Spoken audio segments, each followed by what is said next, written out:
Hello again, it's your friendly neighborhood host, JT Wheatley, back for another episode of the History of Comics podcast, this time on another edition of the Classics, and a follow-up to the classic X-Men Days of Future Past story with the X-Men Days of Future Past movie adaptation from 2014, directed by Bryan Singer.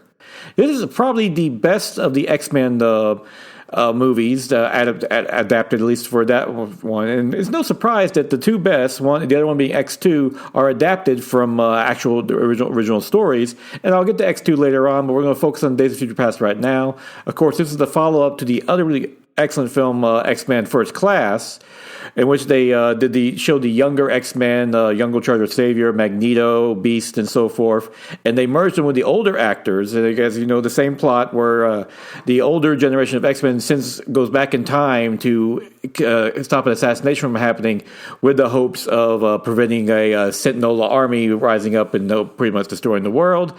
And it's just it ends up being a great epic story in general. It's great to see both the older actors and the new actors even interact with each other, like James McAvoy interacts with Patrick Stewart, both playing Professor X brilliantly. And the great innovation, of course, is as in the comic, Shadowcat was the one who went back in time from her older self to her teenage self. But in the movies, they can use the innovation of having Hugh Jackman, since Wolverine doesn't age thanks to his healing factor, going back in time to his younger self, and he pretty much looks the same. Like, saves money right there. Very quick, very cool innovation. And of course, the twist is that Shadowcat has powers now that she's able to send them back in time. And so it keeps that little angle in there. There's great acting in general. Bryan Singer, for all his personal qualms, is a very talented director, directs an epic film. And there's also some great twists. I love the brief appearance of Quicksilver by Evan Peters, who in one scene establishes his Quicksilver as the best Quicksilver, which is like, I'm still convinced that in Avengers Age of Ultron, spoilers, they killed off Aaron Taylor Johnson's Quicksilver in that movie because Evan Peters was so good. They say we can't. The non-MCU version is better than our own MCU version. Hence, you saw Evan Peters come back in the WandaVision version as well, which is so great. This is just a great X-Men movie. A lot of fun, really epic. There are two different cuts. There's also the Rogue cut where they bring in Anna Paquin's Rogue character.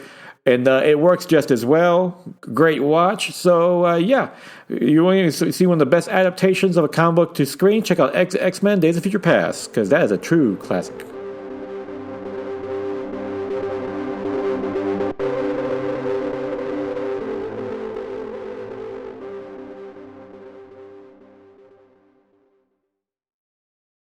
Great things are coming on the Nerd Bliss podcast. We're changing up our presentation while keeping the candidness that you enjoy. We'll cover all your favorite shows and movies, with maybe a few surprises along the way. And you, yes you, will have opportunities to be on our show on a regular basis. That's right, you've got the Zoom Pro account, and we're going to use it. So be ready. Find us at nerdblisspodcast.com and esonetwork.com, and on all the socials at NerdBlissPod. Nerd Bliss.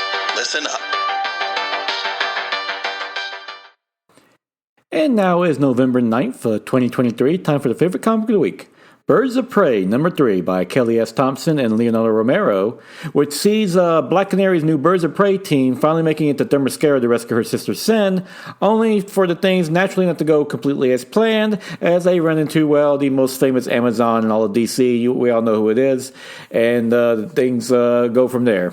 Thompson does a great job. Once again, each one of the different characters on the team, from Black Canary to Batgirl to Big Barda, all fit into have a great dynamic. All are individual and unique characters who also bring something to the team that makes it essential. And also she shows how, classic heist mission, things don't go as planned. Some things fall apart, even the best ways, and they have to have the contingencies for it.